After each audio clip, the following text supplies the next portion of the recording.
Chapter number 6 है, इसमें से हर हाल में एक लॉन्ग आ जाता है। सो यहाँ पर सबसे पहले एक्सरसाइज 6.1 रिड्यूस सिलेबस में इंक्लूडेड नहीं है। 6.2 में से देख लेते हैं। 6.2 में से हमारे पास क्वेश्चन नंबर 11, 12, 13 और 14 तो मोस्ट इम्पॉर्टेंट क्वेश्चन है, इसको आपने मस्ट प्रैक्टिस करना है 11, 12 और 13, 14 को। ओके, फिर उसके बाद एक्सरसाइज 6.3 में से हमारे पास question number 2, 7, 8 most important question है। आप देख लें 17L में भी आया हुआ है और ये लॉन्ग में आ जाता है अक्सर। सो ये आपने मस्ट प्रिपेयर करना है। फिर उसके बाद एक्सरसाइज 6.4 में से आपने क्वेश्चन नंबर 3 का पार्ट नंबर 2 और क्वेश्चन नंबर 7, 5 एंड 8 प्रिपेयर करना है और क्वेश्चन नंबर 12, 13, 14, 15, 16, 17, 18 ये तमाम क्वेश्चन आपने मस्ट प्रिपेयर करने हैं, शॉर्ट में अक्सर आ जाते हैं। नेक्स्ट हमारे पास एक्सरसाइज है 6.5। ये ज़्यादा इम्पोर्टेंट नहीं है, मगर फिर भी अगर आपने प्रैक्टिस करनी है तो क्वेश्चन नंबर 2 और 3 प्रैक्टिस कर लें। और फिर उसके बाद हमारे पास एक्सरसाइज 6.6 है। इसमें हमारे पास क्वेश्चन नंबर 6, 8, 10, 11, 12, 13, 14 तक तमाम क्वेश्चंस इम्पॉर्टेंट है, शॉर्ट के लिए भी और लॉन्ग के लिए भी। और फिर उसके बाद हमारे पास एक्सरसाइज 6.7 है। ये आपने फुल प्रिपेयर करनी है, ये बहुत इम्पॉर्टेंट एक्सरसाइज है। इसमें वैसे भी कम क्वेश्चंस हैं और अगर आप और कम करना चाहते हैं तो 6, 7, 8 मस्ट प्रैक्टिस करें। 8 तो वेरी वेरी इम्पॉर्टेंट है। और फिर उसके बाद हमारे पास एक्सरसाइज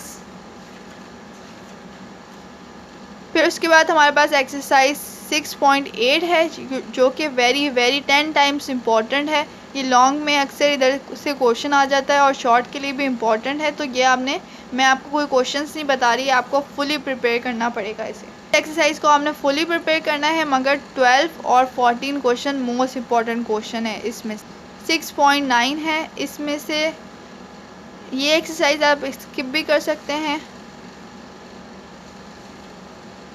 फिर उसके बाद हमारे पास एक्सरसाइज 6.10 है, ये जो कि मोस्ट इम्पॉर्टेंट एक्सरसाइज है, इसको आप स्किप नहीं कर सकते। हमारे पास क्वेश्चन नंबर 9, 11, 17 और 18 मोस्ट इम्पॉर्टेंट क्वेश्चन है।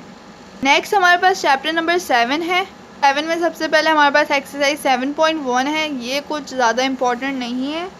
7.2 देखते हैं। 7.2 में हमारे पास question number 2, 3, 5, 7, 8 most important question है। फिर उसके बाद हमारे पास एक्सरसाइज 7.3 इतनी ज़्यादा इम्पॉर्टेंट नहीं है, आप स्किप भी कर सकते हैं।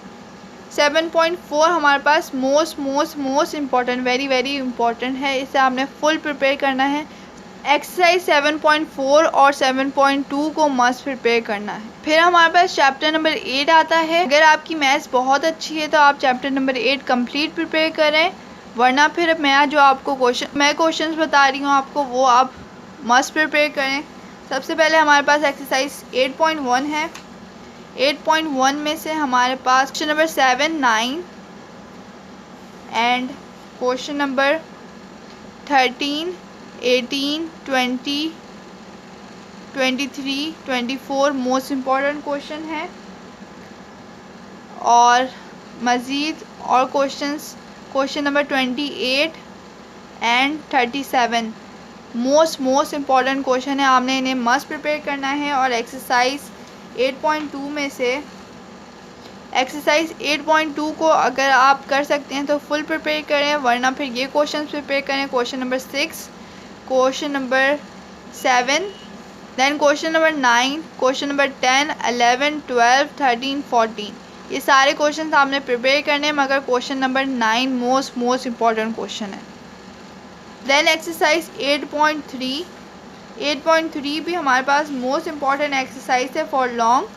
इसमें से आपने क्वेश्चन नंबर 1 का part number 9 and 10 and 7 prepare करना है, और क्वेश्चन नंबर 2 इतना कोई इम्पोर्टेंट नहीं है। क्वेश्चन नंबर 3 में से 2, 3 एंड 4 प्रिपेयर करना है, और क्वेश्चन नंबर 4 का पार्ट नंबर 2, 5 एंड 6 प्रिपेयर करना है अच्छे से।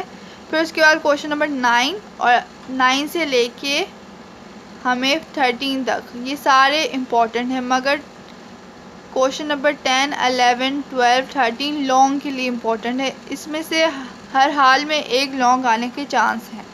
फिर हमारे पास chapter number 9 fundamental of trigonometry, trigonometry के चैप्टर शुरू हो गए। ये सारे टिग्नोमेट्री आपने अच्छे से प्रिपेयर करने हैं। एक्सरसाइज सबसे पहले हमारे पास 9.1 है। इसमें से कुछ ज़्यादा इम्पोर्टेंट नहीं है, मगर अगर आप प्रैक्टिस करना चाहते हैं तो क्वेश्चन नंबर 7 प्रिपेयर कर लें और क्वेश्चन नंबर 9 प्रिपेयर कर लें। और फिर उसके बाद एक्सरसाइज 9.2, 9 चैप्टर से लॉन्ग आने के कोई इतने ज़्यादा चांस नहीं है, मगर इसमें से शॉर्ट आ सकते हैं, और चैप्टर नंबर 10 में से लॉन्ग आने के ज़्यादा चांसेस हैं। तो क्वेश्चन नंबर 4, 5 और 6 आपने तमाम क्वेश्चंस अच्छे से प्रिपेयर करने हैं, क्योंकि ये तमाम इम्पॉर्टेंट हैं। क्वेश्चन नंबर 6, 7, 8 बहुत ज़्यादा इम्पॉर्टेंट है। ये शॉर्ट में और पास पेपर 2012 एल में भी आ चुका है, 2014 में भी आ चुके हैं, मतलब ये क्वेश्चंस बहुत ज़्यादा इम्पॉर्टेंट हैं। और फिर उसके बाद हमारे पास एक्सरसाइज 9.3 है। इसमें से हमारे पास 3 ही क्वेश्चन है, आपने ये तमाम और फुल एक्सरसाइज को प्रिपेयर करना है। और फिर उसके बाद मोस्ट इम्पॉर्टेंट एक्सरसाइज आ गई हमारे पास, एक्सरसाइज 9.4। इसमें से लॉन्ग आने के कम चांसेस है, मगर एक शॉर्ट तो ज़रूर आता है, इसलिए मैं रिकमेंड करूँगी कि आप इसे फुल एक्सरसाइज प्रिपेयर करें। मगर फिर भी अगर आप नहीं कर पाते तो आप ये वाले क्वेश्चंस प्रिपेयर करें जो मैं आपको बता रही हूँ। Question number 7, then question number 13 और 14 तो मोस्ट इम्पॉर्टेंट क्वेश्चन है, ये आपने हर हाल में प्रिपेयर करना है। 15 भी कर लें, 16 भी कर लें, 17 भी कर लें, 18 मोस्ट वेरी, जितने भी वेरी लिख सकते हैं आप लिख लें, वेरी इंपॉर्टेंट है। 19 क्वेश्चन नंबर 19 भी कर लें। 22 वेरी इंपॉर्टेंट है, और क्वेश्चन नंबर 23 भी कर लें प्रैक्टिस, और क्वेश्चन नंबर 24। मगर most important question number 22, 18, 13 and 14 है, ये मस्ट प्रैक्टिस करने हैं। फिर उसके बाद हमारे पास नेक्स्ट चैप्टर नंबर 10 आ जाता है, ट्रिग्नोमेट्रिक आइडेंटिटीज़। ये लॉन्ग के लिए बहुत इम्पॉर्टेंट है, ख़ास तौर पे एक्सरसाइज 10.4। सो इसमें सबसे पहले हमारे पास एक आर्टिकल 10.1.2 ये हमारे पास लॉन्ग में आता है। फिर आपको ये स्टेटमेंट दी हुई होती है, proof fundamental law of trigonometry, या फिर आपको कहा होता है कि ये प्रूफ करें, ये पूरी इक्वेशन दी हुई होती है और आपको कहा होता है कि प्रूफ करें इसे। सो ये आपने पूरा प्रूफ करना होता है इसे, ऐसे ही। फिर उसके बाद एक्सरसाइज 10.1 की तरफ चलते हैं। एक्सरसाइज 10.1 को अगर आप फुल प्रिपेयर कर लें तो आपके लिए अच्छा होगा, वरना क्वेश्चन नंबर 4 और question number 5 most important question है। और फिर हमारे पास एक्सरसाइज 10.2 है। एक्सरसाइज 10.2 को अगर आप फुल प्रिपेयर करें तो अच्छा रहेगा according to the reduce syllabus, मगर अगर आपको और मज़ीद इम्पॉर्टेंट चाहिए तो आप क्वेश्चन नंबर 10 प्रिपेयर करें, क्वेश्चन नंबर 11 प्रिपेयर करें, और क्वेश्चन नंबर 12, 13 और 14 ये देख लें 2002 पास पेपर्स में आ चुके हैं। इसका मतलब ये वेरी इंपॉर्टेंट है। क्वेश्चन नंबर मतलब 10 से 14 मोस्ट इम्पॉर्टेंट क्वेश्चन है, आपने हर हाल में इसे प्रैक्टिस करनी है। फिर उसके बाद हमारे पास एक्सरसाइज 10.3 आ जाती है। एक्सरसाइज 10.3 में से आपने क्वेश्चन नंबर 6, 7, 9, 12, 13, 14 तो वेरी 10 टाइम्स वेरी इंपॉर्टेंट है, ये हर हाल में आपने प्रैक्टिस करनी है, लॉन्ग में अक्सर आ जाता है। फिर उसके बाद हमारे पास एक्सरसाइज 10.4 है, ये भी वेरी इंपॉर्टेंट एक्सरसाइज है। इसमें क्वेश्चन नंबर 3, 4 और 5 तो 10 टाइम्स इम्पॉर्टेंट है, वेरी इंपॉर्टेंट है। इसमें इन तीनों पार्ट्स को अच्छे से प्रैक्टिस करनी है, ये लॉन्ग में आ जाता है। ये देख लें आप, पास पेपर 2018 एल ऑन और 17 में भी आ चुका है। सो ये एक्सरसाइज में से सबसे मोस्ट इम्पॉर्टेंट लॉन्ग क्वेश्चन है। फिर नेक्स्ट हमारे पास चैप्टर नंबर 11 है। ये ज़्यादा इम्पॉर्टेंट नहीं है, मगर आपको फिर भी इसमें से इम्पॉर्टेंट चाहिए तो आपने ये थ्योरम प्रैक्टिस कर लेने हैं। थ्योरम 11.1 और 11.2 ये हमारे पास शॉर्ट में आ जाते हैं। और एक्सरसाइज 11.1 तो MCQs के लिए इम्पॉर्टेंट है, इसमें से ज़्यादा कुछ नहीं आता। और एक्सरसाइज 11.2 में से मैं आपको जब ये समझा रही थी, जब भी मैंने आपको बताया था कि ये टेबल कर लेनी है, MCQs के लिए इम्पॉर्टेंट है। और फिर एक्सरसाइज 11.2 में से क्वेश्चन नंबर 2 लॉन्ग के लिए इम्पॉर्टेंट है। इसमें से कोई सा भी एक बार दे देंगे आपको, ये आपने सॉल्व करना होगा और ये इतना कोई आता नहीं है। और फिर उसके बाद हमारे पास चैप्टर नंबर 12 है, एप्लीकेशन ऑफ ट्रिग्नोमेट्री। ये वेरी इंपॉर्टेंट चैप्टर है फॉर लॉन्ग। इसमें से हमारे पास 1, 2 नहीं है, 3 भी कोई ख़ास इंपॉर्टेंट नहीं है हमारे पास, ये भी ज़्यादा इंपॉर्टेंट नहीं। 4 में सिर्फ हमारे पास 2 ही क्वेश्चन है, दोनों इंपॉर्टेंट हैं, हमने दोनों सॉल्व कर लेने हैं, एक बार प्रैक्टिस कर लेने हैं अच्छे से। ये तमाम क्वेश्चन को आपने हर हाल में प्रैक्टिस करने हैं ताकि आपके इंशाल्लाह फुल मार्क्स आ जाए। क्वेश्चन नंबर 3 करना है हमने प्रिपेयर एक्सरसाइज 12.5 में से 12 क्वेश्चन मस्ट प्रैक्टिस करना है।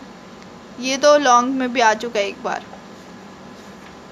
फिर उसके बाद हमारे पास एक्सरसाइज 12.6 है। इसमें से हमारे पास मोस्ट इम्पॉर्टेंट क्वेश्चन है question number 6, question number 7, question number 8, question number 9, question number 10। आपने इसे मस्ट प्रैक्टिस करना है। क्वेश्चन नंबर 8 और क्वेश्चन नंबर 10 लॉन्ग के लिए इम्पॉर्टेंट है, वेरी इंपॉर्टेंट। फिर उसके बाद हमारे पास एक्सरसाइज सबसे ज़्यादा इम्पॉर्टेंट इसकी एक्सरसाइज लास्ट की दो एक्सरसाइज हैं, एक्सरसाइज 12.7 और एक्सरसाइज 12.8। सो इसमें से आपने प्रैक्टिस करना है। क्वेश्चन नंबर 4, 5 एंड 6 इम्पॉर्टेंट है। फिर उसके बाद exercise the most important exercise 12.8। इसमें से शॉर्ट का भी आता है, लॉन्ग का भी आता है, तो आपने इस एक्सरसाइज को फुली प्रिपेयर कर लेना है। इस एक्सरसाइज में से मैं कोई स्पेसिफिक क्वेश्चन आपको इम्पॉर्टेंट नहीं बता रही, आपने इसे फुली प्रिपेयर करना है। फिर उसके बाद हमारे पास चैप्टर नंबर 13 आता है, इन्वर्स ट्रिग्नोमेट्रिक फंक्शन। इसमें से एक्सरसाइज 13.1 सबसे पहले देख लेते हैं, उसमें क्या इम्पोर्टेंट है। ये टेबल MCQs के लिए इम्पोर्टेंट है, पेज नंबर 395 पर है। और फिर उसके बाद 13.1 में से आपने क्वेश्चन नंबर 2 प्रिपेयर करना है अच्छे से, इसका फर्स्ट एंड सेकंड पार्ट। ये शॉर्ट के लिए इम्पोर्टेंट है। और ये 1 और 3 क्वेश्चन नंबर 1 एंड 3 MCQs के लिए इम्पोर्टेंट है। सो एक्सरसाइज 13.2 आपने प्रिपेयर करना है। ये शॉर्ट और लॉन्ग के लिए दोनों के लिए इम्पोर्टेंट है। लॉन्ग तो बहुत बार आ चुके हैं, शॉर्ट भी आ चुके हैं। ये पास पेपर भी आप देख सकते हैं, मैंने लिखे हुए इसके ऊपर, तो ये आपने फुली प्रिपेयर करना है। ये वेरी इंपॉर्टेंट एक्सरसाइज है। आपको मैं पास पेपर भी दिखा देती हूँ एक बार, मॉडल पेपर में भी आ चुके हैं ये क्वेश्चंस। तो आपने सिर्फ रिड्यूस सिलेबस के अकॉर्डिंग इसे प्रैक्टिस करनी है। फिर उसके बाद हमारे पास चैप्टर नंबर 14 है, सोल्यूशन ऑफ ट्रिग्नोमेट्रिक इक्वेशन। इसमें से आपने एग्जाम्पल हर हाल में प्रैक्टिस करनी है, क्योंकि 12th क्लास के एग्ज़ाम में भी हमारे पास एग्जाम्पल्स आ गई थी जो उन्होंने रिड्यूस सिलेबस में दी हुई थी। तो एग्जाम्पल नंबर 5 आपने मस्ट प्रिपेयर करनी है, ये इम्पॉर्टेंट है हमारे पास। और एक्सरसाइज 14 भी आपने फुली प्रिपेयर करनी है। क्वेश्चन नंबर अगर मोस्ट इम्पॉर्टेंट की तरफ चले जाएँ तो क्वेश्चन नंबर 9 से लेके 20 तक, 9, 10, 11, 12, 13, 15, 17 एंड 20 ये मोस्ट इम्पॉर्टेंट क्वेश्चन है। तो आपने ये तमाम क्वेश्चन हर हाल में प्रैक्टिस करने हैं। So this was the guest paper for examination of 2021. I hope you all like it. Thanks for watching. Allah Hafiz.